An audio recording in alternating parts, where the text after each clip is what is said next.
I don't have as much experience in the fashion industry. I got my undergraduate degree in psychology and then a master's in business analysis. And then I didn't really know what I wanted to do, so then I started working in retail at Urban Outfitters and was doing visual merchandising for a while.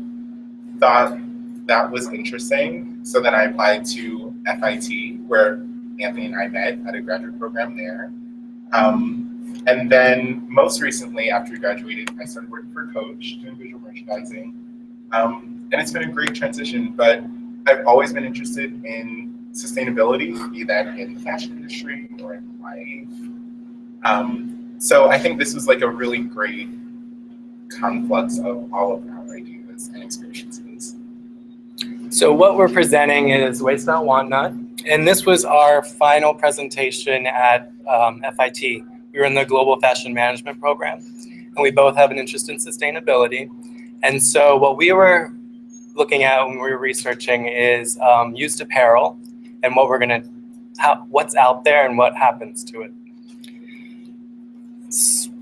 So when we were doing our research, we came up across this proverb: if you use a commodity or resource carefully and without extravagance, you will never be in need. And that's really the approach we took to used apparel and what we're going to do.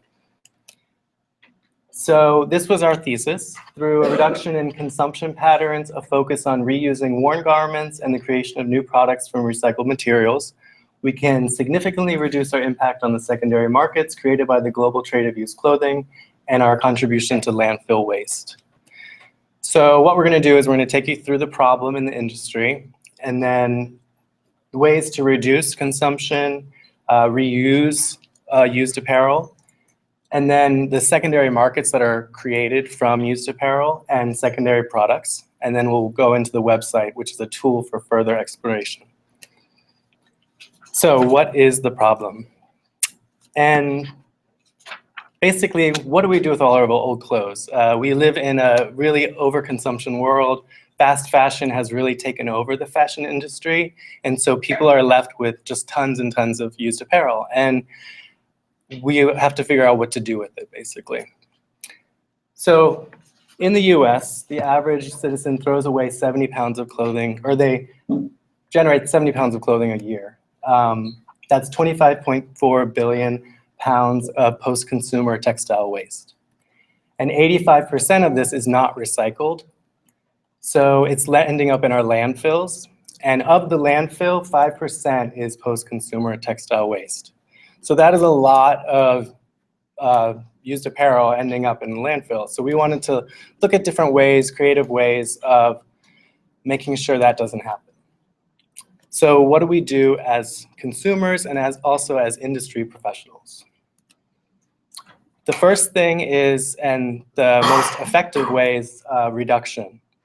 And now there's been a lot of talk about slow fashion in the press and in the industry, especially in the last few years. It's something akin to slow food, the slow food movement, and thinking about really thoughtfully about what we put in our bodies, where the food comes from and how it's made. And the same thing is applied with fashion and what we put on our bodies. So Kate Fletcher was really one of the first people really talking about it vocally in 2007. This quote here: "Slow fashion is not a seasonal trend that comes and goes, but a sustainable fashion movement that is gaining momentum." So it's really being thoughtful about what you're buying and where it's coming from. So some of the tenets of slow fashion, which I'm sure a lot of us are aware of, but learning more about where my clothes come from. There's a real interest in buying locally, especially if it's local designers and locally produced. Making decisions on quality rather than quantity. So instead of needing to buy a lot of clothes, buying really well-made, fewer well-made clothes. Supporting handmade, so a more artisanal approach. Local, sustainable, both sustainable supply chains and fabrics. And secondhand fashion, how we can look at fashion, use fashion in a new way. And then caring for my clothes to make them last. Really, it's all about longevity and getting the most use out of apparel as possible.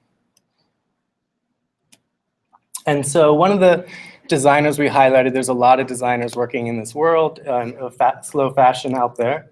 But Kaidi was a friend of FIT's. We've had a lot of exposure to him and his business. And he is interested in seasonless dressing. He removed himself from the regular fashion calendar. So fashion calendar right now, there's tons of deliveries. A lot of designers, they show 4 times a year. I worked at a company that we shipped every single month, so we shipped 12 months a year. Some companies, especially in fast fashion, they're shipping even more than that. So he took a different approach. He wanted to look at really quality products that last. He makes them in Brooklyn, he sells them in a store in Brooklyn, and he does smaller runs. And it's just more about quality. So just someone to highlight, there's a lot more people out there doing this. And then we're gonna look at reuse. Great, so in conjunction with reducing your consumption, the clothing that you already have, we think it's important that you can reuse that in ways that maybe you haven't thought of before. So we wanted to talk about swishing. This is Lucy Shea. She's the CEO of Futura Sustainability Communications. It's based in the United Kingdom, and that's where this swishing movement started. So you get together and you have a party and you trade your lightly worn and used garments, and everything is free. And I've read a lot of interviews from people who have participated in these, and it's really starting to pick up steam here in the US as well. And it's a great way to really give away something that you don't really wear anymore, but it still has a life in it and someone else can appreciate it as opposed to you throwing it away. And this is something that I heard about for the first time maybe 6 months ago. And since then I've read some articles about it in the New York Times, and I haven't yet started a swishing party, but it's something to definitely keep in mind. And then also Yurtle. So their mission statement is, with a mission to reduce the number of new things we buy by 25%, Yurtle is redefining the word mine. So this is an e-commerce, in a sense, company. You upload pictures of your used items, and Yurtle will actually pay for shipping for anything under 10 pounds.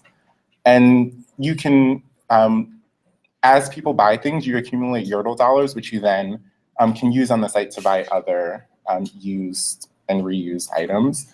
And they actually are challenging us to do an unshopping challenge where you don't buy anything new for 30 days. But the caveat there is that you can always go on Yurtle and buy something used. And it's great. If you go to their website, they have almost any item that you could think of. They have clothing, accessories, home goods, electronics, and everything is in really great condition. And it's ingrained in their DNA of who they are. They're really interested in making the fashion industry a much more sustainable place. And then the last thing is donate. I'm sure you're all familiar with all of these symbols: the Salvation Army, Goodwill, Oxfam, and the bins that you see lining every street. So on average, each American donates 12 pounds of clothing per year to places like the Salvation Army. And with 2014 revenues of a little over $4 billion, over 1,200 thrift shops, and more than 18 million tangible items distributed, they're doing a huge part in keeping unwanted clothing out of our landfills.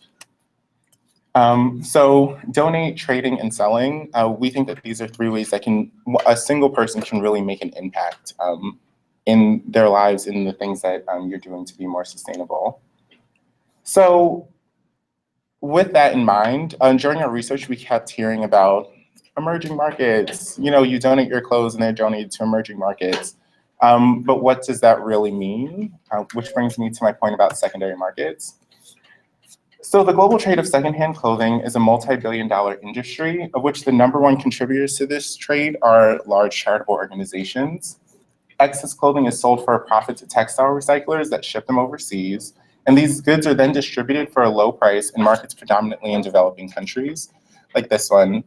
This is Toy Market in Nairobi, Kenya. It is the second largest hub of economy in the entire country, and it's all secondhand clothing. So 8 out of every 10 pounds of clothing that is received by large charitable organizations is sold for profit to textile recyclers. Like this one, Transamerica Trading Company, they are the single largest textile recycler in the United States. They're based out of New Jersey. And each day they source more than 70,000 pounds of secondhand clothing, 45% of which will be exported and sold. 30% will be turned into wiping products. 20% will be broken down and sold to the low-grade fiber markets, and the remaining 5% is waste that can't be recycled. And this is a glimpse of what that looks like. And all of these clothes, they're bundled up and they're sold to places like this. The sizes of the circles here represent, in relation to each other, the amount of secondhand clothing that they are importing each year, with Kenya being the largest of all of the sub-Saharan African countries that we looked at, followed by Ghana, Zambia, and then Zimbabwe. So the total global value of secondhand clothing in 2013 was a little over $3 billion globally, and 14% of that alone was just going to sub-Saharan Africa, which is a huge amount for a developing, for the developing economies that exist there. So these are some pictures of Toy Market in Nairobi, and when I thought about this, it was a really hard ethical decision. I immediately was like, this is terrible. You know, you're ruining the economies, you're bringing all these secondhand clothing. So of course, the people here, you can't start a manufacturing industry if you're getting secondhand clothing for so little money, pennies on the dollar even. But what I thought was wrong, it's really a gray area, because you can't say that if you pull out and take away the secondhand clothing, that a manufacturing industry is going to just pop up and exist. There are a lot of other factors that contribute to that. But since a manufacturing industry is so important, especially for an emerging market, because it's usually the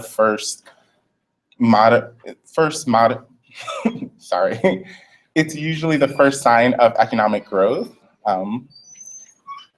It's very important, but there are things that we can do.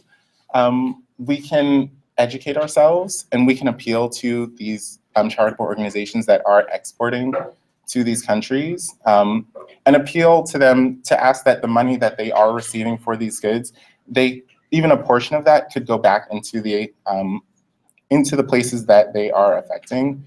We feel that that would be a small thing that we could do. Okay, so while most of the clothing that you're donating to these big charitable organizations are ending up in these secondary markets, there are also secondary products created. So Jonathan had mentioned 30% are turned into wiping cloths and 20% are downgraded into things like insulation and stuffing for car seats and carpeting. And so there's a lot of downcycling happening. But then there's a lot of really interesting, smaller, in a much smaller way, upcycling happening out there in many different interesting and innovative new ways. So in terms of recycling, there are recycled like tees out there. For instance, I love this Eco Jersey tee that Alternative Apparel does. They do all sorts of bodies in it. It's a big seller for them, but it's actually post-industrial waste. So it's 100% recycled. It's 50% cotton and 50% poly. So the poly is recycled plastics, and the cotton is post-industrial scraps. So like scraps from factories that were never used apparel. So this falls a little outside of the scope of our project because we were really looking at recycled apparel. It's been historically it's been really tough to recycle cotton into new garments because the quality gets really lessened, so it doesn't happen very often. However, there's a lot of new technologies out there.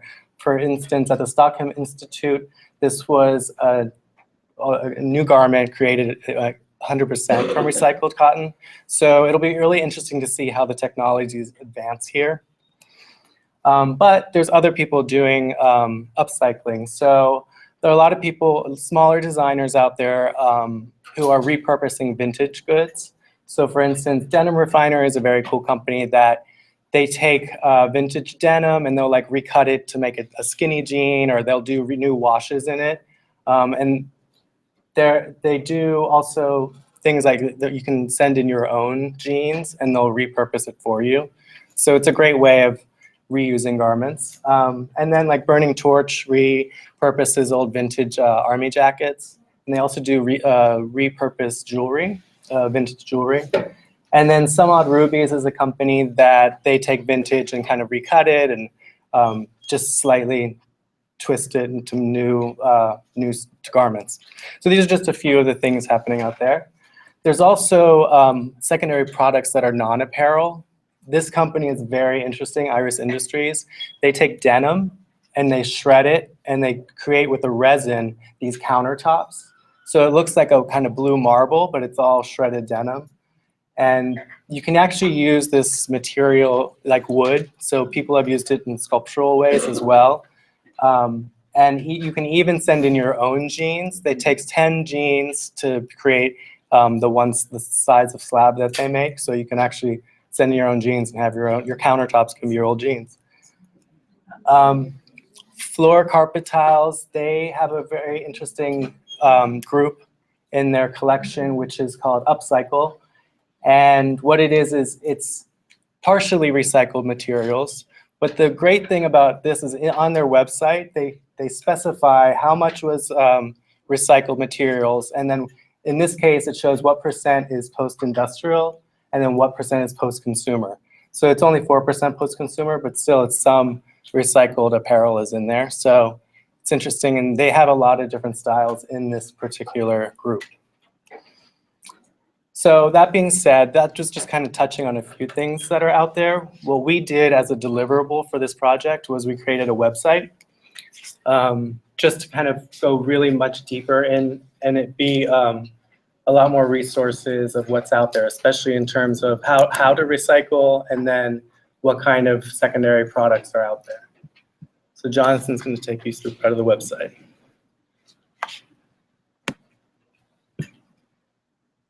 That didn't work. I don't like this. Go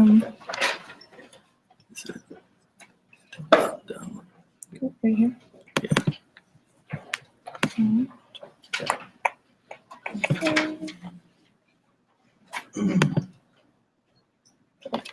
Oh, yeah. Okay, so just so you know, the URL is wastenotwantnot.info. If you need to click anything, the mouse is on the screen. So check Oh, out okay. Okay, awesome. So we wanted to create this because when we were searching for, what do you do with your old clothing, there wasn't really a single resource that you could go to that gave you a lot of information. It was, click this link and you can donate your jeans back to Madewell, and you can go to this farmer's market and do this. But it was really, really challenging and hard to find. So we wanted to come up with one singular place where you could go and get some answers. We have our thesis statement up there, which we believe in and we think that is very important. And then, we can just walk through together. So here you can see that we can explore our website. We talk a little bit about textile recycling, secondary markets, what you guys saw in the presentation, and then we give a more in-depth view of some different secondary products that you can take advantage of. There are links down here. There's this great article actually on the business of fashion about the fashion industry's role in sustainability. Whose job is that? Because it gets very muddy when you're thinking of who is supposed to be responsible for this. Is it the government? Which government? Is it Michael Kors' job to talk about sustainability? Is it Levi's? And you read a lot of stories about the damaging effects that manufacturing has on emerging markets, like in India, especially in Vietnam. But then does it fall to that government to do something, or does it fall to the companies that are working there? And that just really goes in depth and explores a little bit. So reduce. This is a little of what we saw in the presentation about the Slow Fashion Project and the Slow Fashion Manifest. There's a great talk on NPR about slow fashion and how you can, and its importance in the industry. And a lot of people will say, you know, like, if you're buying less clothing, like, isn't that going to stunt the growth of the overall economy? But our thought is that that's not true, because as you buy more, we're not changing that value proposition. We're not asking you to give less money into the economy. We're asking you to give more money to fewer clothing, to fewer items. And we also think that as you buy more quality garments and focus on keeping them for a longer time, you'll start to see the need for tailors and cobblers and smaller industries that have really died out because of fast fashion, because people just throw away clothes and buy something new, that we think can start up again and really stimulate the economy that way. And going on, this is a great video. Someone else in our class, they actually used the same video in their presentation. It's about the true cost of fast fashion. It's a little apocalyptic, I would say, but it's true. There's some serious environmental degradation going on, and people need to know about it. Yeah, so feel free to explore. This is great. This is a little advertising campaign where you could get a t-shirt for only €2. That's a cute video. So then we can go through reuse. This is just some great information on where you can donate your clothes. As I said before, like Madewell, they do this thing where you bring in your old jeans and they will actually give you a discount on new ones, and they will recycle them, which is great. Oh, Dress for Success, which is awesome. If you donate your clothes, they give them to donate your business casual clothes in good condition. They will give them to women re-entering the workforce, because it's a really hard problem if you're if you're really trying to start your career and get back into society after being incarcerated. This is a really great company. It really promotes a sense of self-esteem, and it's also, you know, why waste your clothing when there are people out there who need it. And North Face, let's close the loop. Sorry, I couldn't see. They all participate in ways that you can donate. In trading, we have swishing. There are many, many, many apps out there where you can go and trade. This is Yerdle, as we talked about. And this is a link to their site. And I've actually signed up for it. I can't remember how many Yerdle dollars I've accumulated thus far. But it's great. I've given away 2 things. They were both, one was a used pair of headphones of Beats, which was great. And another was this beautiful coat that I had, but I couldn't fit in anymore. It was really upsetting. But Yerdle is fantastic. They pay for shipping both ways. It's awesome.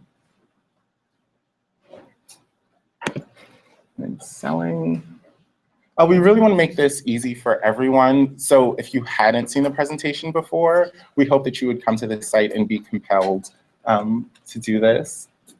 Okay, I won't walk you through everything. Anthony can walk you through the secondary products portion of it, which is.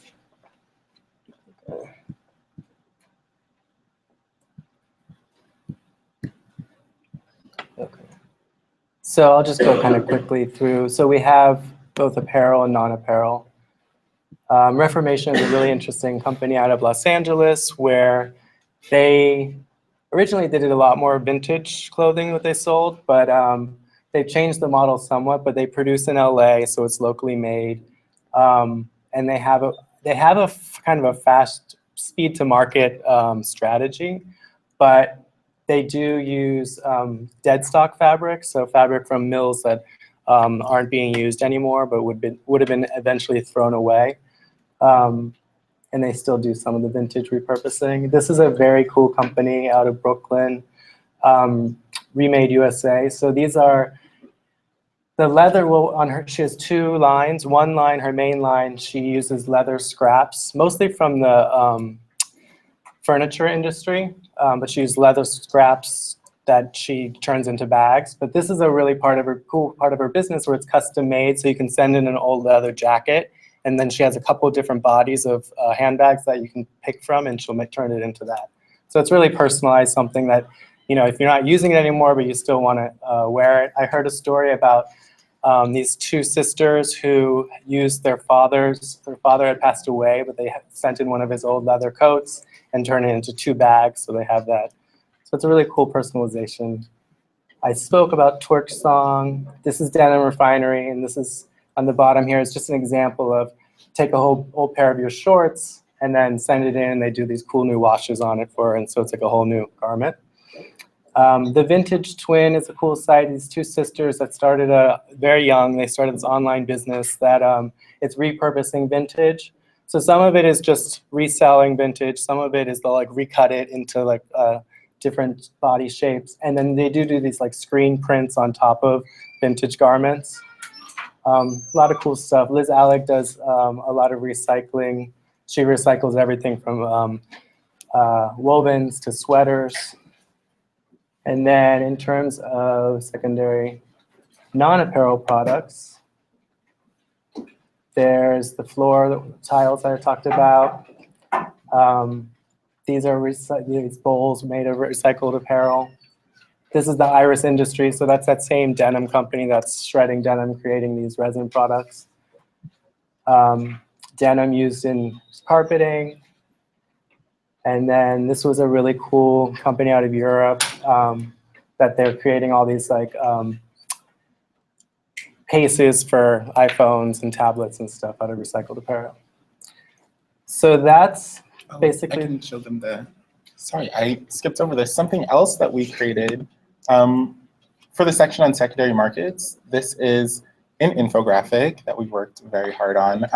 You can download it as a PDF and print it out, but it just walks you through the steps of how the clothing that you donate to charities or you donate to the donation bins, how they are sold, and then they are sorted, graded, baled, and then shipped overseas to emerging markets, and then sold for profit there, which is something that we think can be done in a better way. So this is something that we're definitely still looking into to try and figure out where that line of ethics and morality really falls on that. Yeah, and basically the project, we wanted two things. We wanted to educate about these secondary markets, because I personally really didn't realize that most of the clothes that Salvation Army and Goodwill take in ends up elsewhere. That was news to me, and time I was having this conversation with people, it was news to a lot of people. So part of it is just education. That's the reality. It's still better to donate your clothes to one of these organizations so it doesn't end up in the landfill. That's since so much of used apparel and textiles are ending up in the landfill. But then the second part is the secondary products, just to kind of educate about that as well, and all the interesting new smaller companies that are out there are doing this and working in this, because the more we support these companies, then it's the better in the long run as well, you know, so things don't end up in the landfill again. So that's that. If we have any questions, we just want to open it up and have any experiences with you guys about it in this field. We would love to learn. Sure. So, you see like pushing the whole like reuse and just being better stewards of the impact it has on the planet. Like, do you see this coming from like the vendors creating better products, or do you see it from like, it seems like it's a lot of like smaller design places, or it sounds to me like they probably have their own manufacturing operation, like such as the coats being changed to the bags. Right. I'm sure there's other bigger brands that do that, but it doesn't seem like the big mass market brands are really, being as aggressive as these smaller designers. And I guess, is this movement coming from the small designers? Because from like our experiences, like when we talk to like fabric vendors and we go, oh yeah, like we would like something more eco-friendly or sustainable. There's kind of like sometimes a chuckle, and they're kind of like, oh, we tried that like 2 years ago, and then nobody wanted to pick it up because it cost 20% more. Yeah, it's definitely a huge costing issue. I think there's a couple things there. I think just like the slow food movement, like the farm to table movement, it is going to start small, and it's going to be lots of small people, and it's going to gain momentum, and it already kind of has, which is important. That's why, again, I think it's great to support these smaller designers. But then Reformation, they're more of a mid-size. I mean, they're a bigger company, and they do their own production in LA, but it's like it's a big factory that they run. But in terms of the bigger guys, in my experience, like I just did a project for a major brand, US brand, and part of it was proposing eco fabrics. And when I used to propose that at one of my old companies, which I won't name, I got the chuckles and I got we're never going to be able to do that. But technology is getting better, so the more technology, the cheaper it gets, and the interest is out there a lot more. So it's going to be not going to be overnight. I think it's going to be a slow thing, but I think especially like people in this room who end up working in the apparel industry, if they're pushing it, I'm pushing it, it's like, it's something that we're constantly bringing up, then it's bound to happen. It's the dress that was made from recycled cotton, that was a project that was done with H&M. So there are big players who are like, I mean, it's hard to talk about H&M in terms of slow fashion, but but sometimes wonder if they're just, it is a marketing thing, yes. But I think they're switching to 100% organic cotton in a certain amount of years. So, I'll take it when I can get it. And I think because I come from other industries, I think the kind of like sea change will happen once there becomes a financial impact, where they see that if they promote some sort of sustainable or like eco-friendly product or fabric, and they notice that has a bigger financial impact on sales.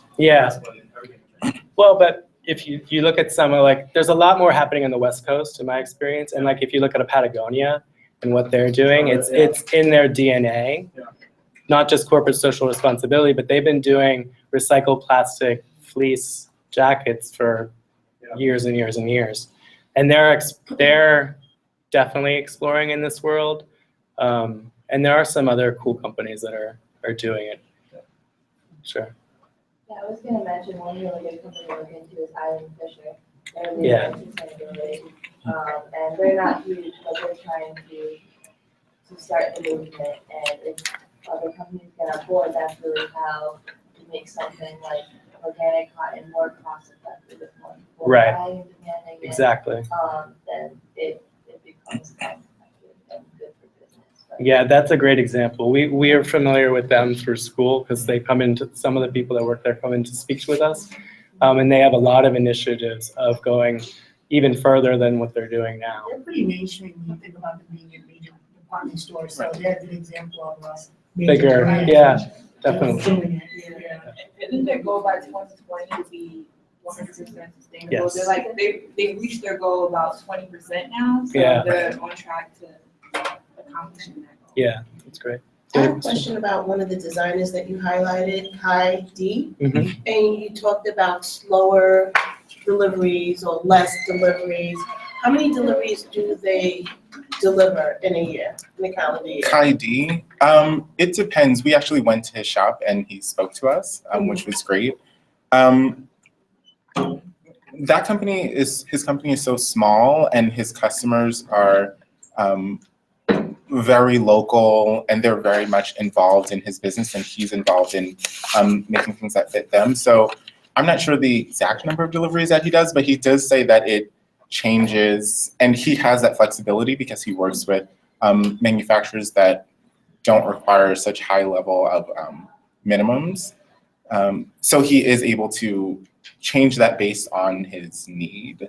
So if the norm was, let's say, fast fashion is a delivery every month, the typical house does 4 seasons and they have deliveries once every 2.5 months, Right. then where would Kai D fall? Is it 2 deliveries? He's doing spring and summer and fall and what? Like, you know what I'm saying? Right, Like, right. just in terms of like, Right, he does. Kind of small groups. Like I follow him on Instagram, and he's kind of like new stuff in the shop. Yeah. Right. and there's no rhyme or reason. Well, why. because he has his own stores and he sells on his own website. So he he has no calendar, no rhyme or reason. Well, I'm just- sure. I think he does like the spring and summer, like spring, summer, fall, winter, but just does like releases small groups when they're ready. Right. Yeah, because he's able to. Because he's out. He's not wholesaling, so he's able to do that. Well, better for the consumer too, because then they feel like they're getting like more deliveries a year and more stuff to look at, but it's Yeah, smaller. like Right. special smaller things. runs, so It's a smaller smaller runs versus assortment. Yeah. comparing deliveries to quantities, right? So, okay. And then I had a second question in terms of the technology for recycling cotton. What was that? 'Cause you didn't- Is there a name for that technology that H&M is using to recycle cotton? I don't know the exact technology it was done, but it was done. If you look into the Stockholm Institute, they're the ones that did the project, and it was something. Somehow, it was like a project they did Like a with collaborative. H&M. It wasn't like a big H&M rollout or whatever, but I think they're investing. H&M is investing a lot in In developing. sustainability. Yeah. But yeah, Okay. I'm not. I don't know the specifics of the technology, unfortunately. Okay, thanks. Yeah, I think like you saying, do other brands like H&M or the smaller one that take back your clothes? Like H&M, you know, I think if you get with the bag, they give you $5 or something. Do you know the brands that do that? Well, Madewell has that thing with denim. So if you bring in your denim, they will give you a discount off of a new pair of jeans. And what's interesting with them is they take the jeans, and it's a partnership with this organization that's linked with Cotton Inc. And they turn it into insulation, and it's sold on the market. So like I was soundproofing a room in my apartment, and I used that insulation. So it's a denim insulation. It's really cool. I got it at Home Depot. But then, yeah, they sell it. Yeah. So that part of it is that they make it for sale. Then part of it they use for Habitat for Humanity, which is an organization that builds homes for people who have never owned homes before. So it's part charity. So that's one example. I think North Face takes in their clothes. They have bins at I their. think Patagonia does as well. Patagonia does. Uniqlo for polyester. Oh yeah. Okay. I don't know if they do it all year, but they will do like drops. Mhm. Does anyone know where the clothes that people bring back to H&M actually go? I would Because presume. that is the mysterious. She does. They have a collection with Upcycle, which is like one of the major return companies, and I'm surprised it wasn't in your presentation. Yeah, I mean, we could have spent hours talking about like the resources out there. Those return companies are kind of famous for just dumping it. No, You're saying this is a responsible one? yeah, they're working to like, a lot of their stuff does go for wipers because that's what the industry is. But they are working on developing new blends and fibers, which is really kind of And what's the name of What's the the, yeah, what's the? ICO, it's I:/CO. Thank you. Awesome. Doesn't mean we can add to the website. Yeah. Thanks. And I had a question because one of the major obstacles for recycling fibers is from the secondary markets or from post-consumer waste is the blends.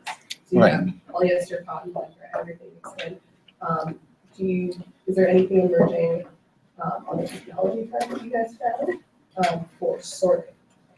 For like once you degrade the fibers, for splitting it back up into cotton and back up into. Having a way of efficiently separate it when it's still in clothes.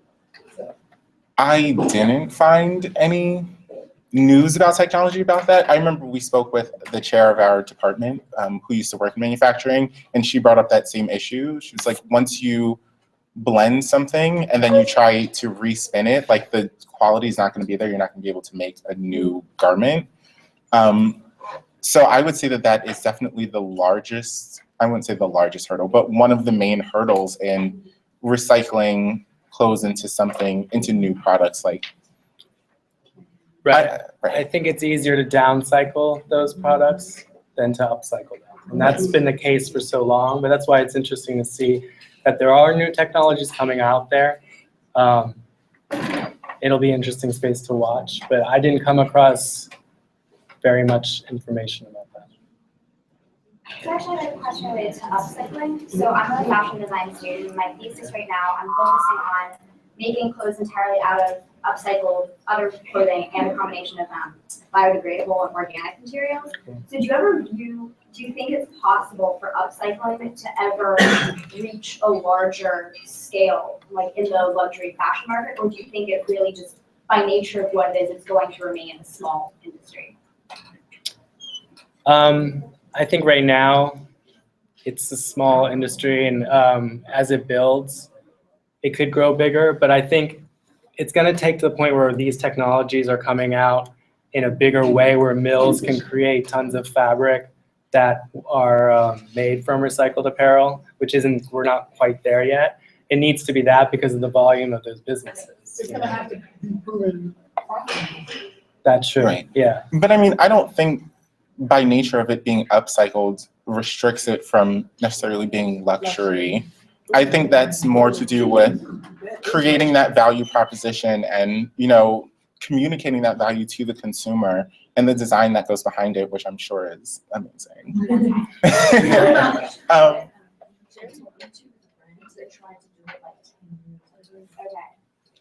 Yeah, but I think I'm so sorry. It definitely comes from the consumer demand for it. So the more that people are talking about it and the more that people are requesting that and they're not finding it at the fast fashion brands and they're not finding it at the H&Ms, you have to go to a bespoke brand, a bespoke label, which is luxury. Well, I think it's kind of interesting actually that there's this it's not a boutique, they have like multiple locations. It's called Dover Street Market, and it's Ray Kawakubo's like emporium with just everything fabulous. But what's interesting is that a lot of the designers that they show there, they're deconstructionist designers, so they're taking like clothes, like Greg Warren, Ralph Lauren's nephew, relation.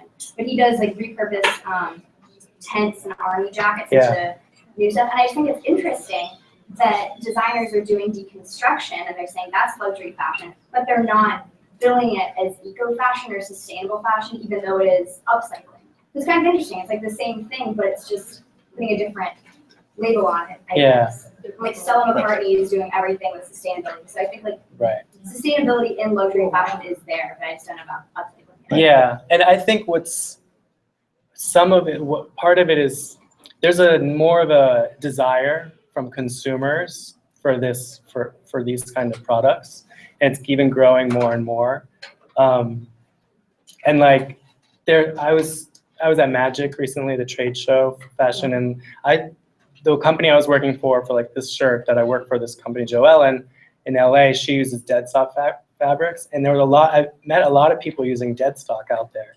So because in LA there's all these mills, because there is an industry out there, and so. But it's cool because she uses tents as well. She uses old army tents to create these amazing coats. But people are really reacted to them because they're special.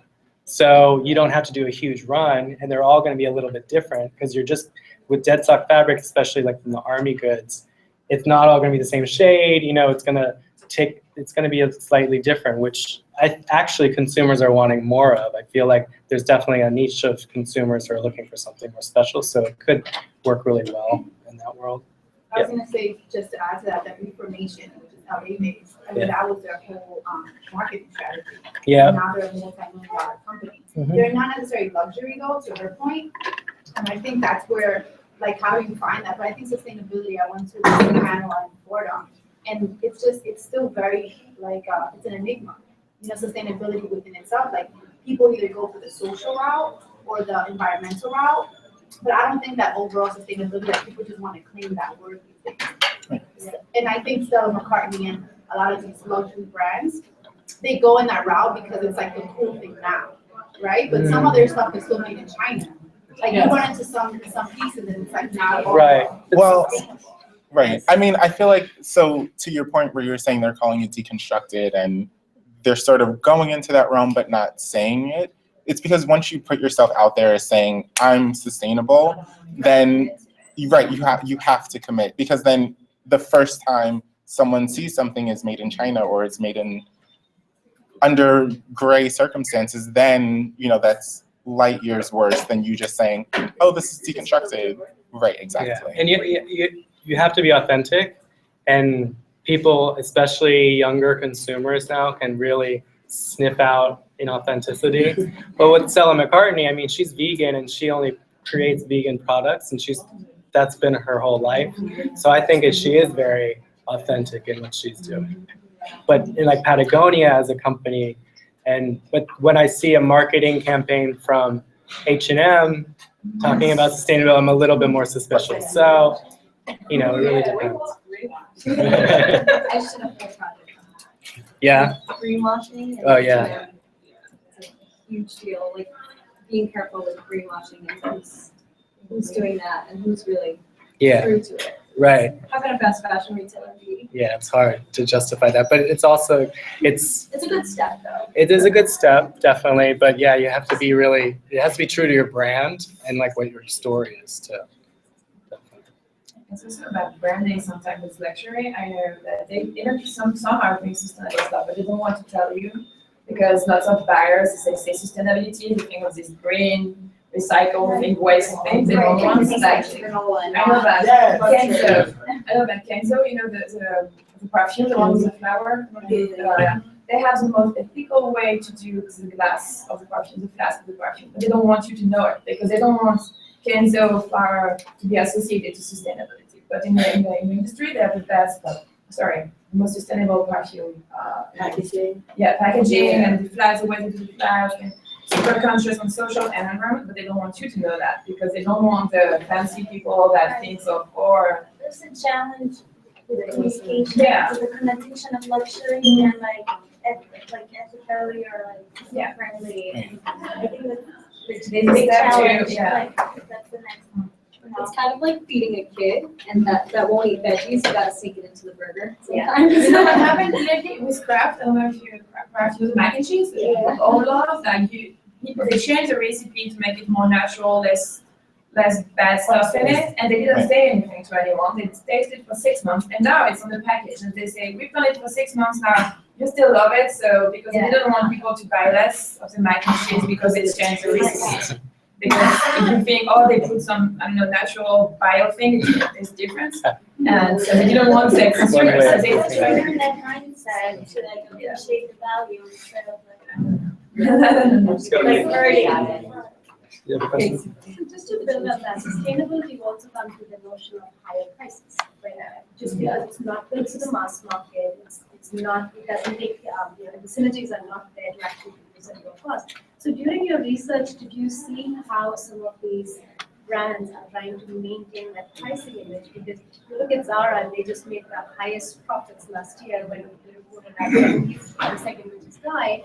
And we all know it's fast fashion, who knows how it's been constructed, it lasts the season, goes away. Right. But people are going towards it just because it's so quick, it's good, it works, it's cheaper. If I have to buy that versus I have to invest 5 times more, there's a little bit of thinking, and even for a conscious customer like us. So wondering what you saw and how these brands are managing that image from a business perspective. Right. Well, a lot of them are smaller that I came across and working more in the contemporary world, which is a little bit more higher price points. Still challenging to make margin, but the best was Reformation. So the reason why is because they're vertical, and that's the key to keeping the cost down. And I think that the follow-on was you all have worked in verticals, right? I mean, you're working with Coach, you've worked in verticals. You see some changes coming there? Most of my career has been in wholesale, which makes it even more challenging. I mean, I don't work in production. I work in visuals, but I can speaking for Coach, if I can, they are very, very, very much so interested in having the highest quality products and producing them as, you know, environmentally and socially responsible as possible for an organization that size. They're very interested in charity and giving back and making sure that what they're putting out into the world, it doesn't harm anyone in that process of getting there. Is So, that driving the prices higher? is it driving? I don't think that that's driving the prices higher. I think what's driving the prices higher is the brand turnaround that's happening right now. But I think that's more of the repositioning. But I feel like the quality and their steadfastness to responsibility has always been there. Sorry, just how much longer do we have? Here's one more question. I know you guys all have a lot of questions, but plenty more workshops later today that you can ask questions. And you had your hand up for a while. Sure. So I've worked in materials energy for infrastructure for 2 years. To speak to your question, we have often sort of these conversion meetings to assess whether it was going to be cost effective or and oftentimes we would take margin cuts to be able to make those decisions. So sometimes the cost was accumulated by us, but oftentimes we would increase the price of the and so much of it really fell on our consumers to us. And just to speak of your comment earlier about experiencing the struggle in those meetings from these sort of like over-fermented sort of people, or people working in mills and have been there for 50 years and just seen it all. It really does come in part in numbers from consumers we found that be willing to actually put in the work to make these conversions and really have someone who I don't know. Yeah, about brands working together. It's a struggle a lot as well. It's a challenge. Yeah. Yeah, but there's a market out there. Yeah. All right, thank you guys. All right, thank you so much. If you would like.